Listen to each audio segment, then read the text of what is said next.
Don't forget about the tools that you have in the ribbon right underneath here. Let's start on the right, the dimension jog line. Start the command, select a dimension, and then pick where you want that jog line to go. Now it went to the end. I snapped to it by accident. Let's make sure my O snaps are turned off.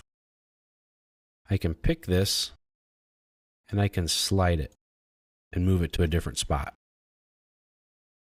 Now I have some other tricks that I can do here with the jog line. I can select the jog line command, and you see here I have the option to remove it if I want. So I click remove, and then now it's gone. Now this one here is the update.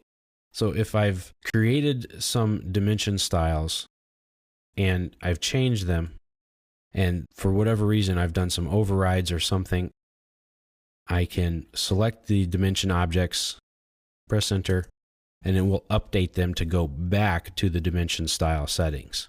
So that's one way to fix it. I can use the inspect command. It adds or removes different information.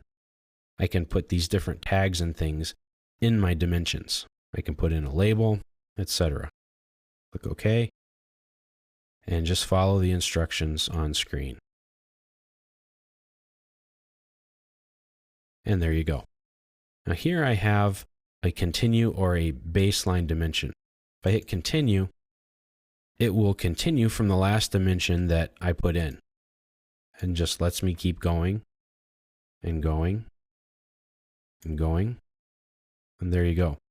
Or if I pick the continue and I don't want to continue from that last one, but I want to say continue from this dimension here, I can type in the letter S or hit select. Pick the side that you want to start from and go from there.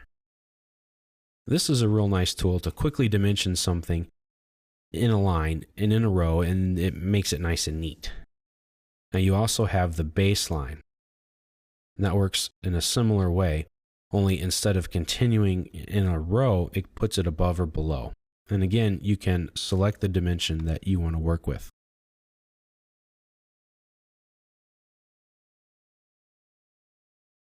And that keeps going.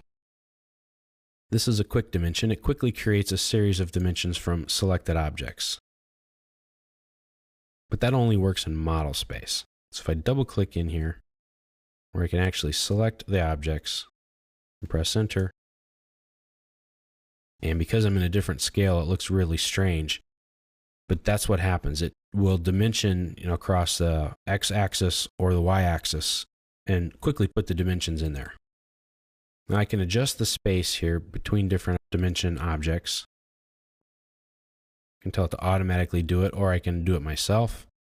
Or here I can put in breaks. I add a dimension break to this line. I can pick it auto, manual, or remove. Pick auto, and it put a break right here.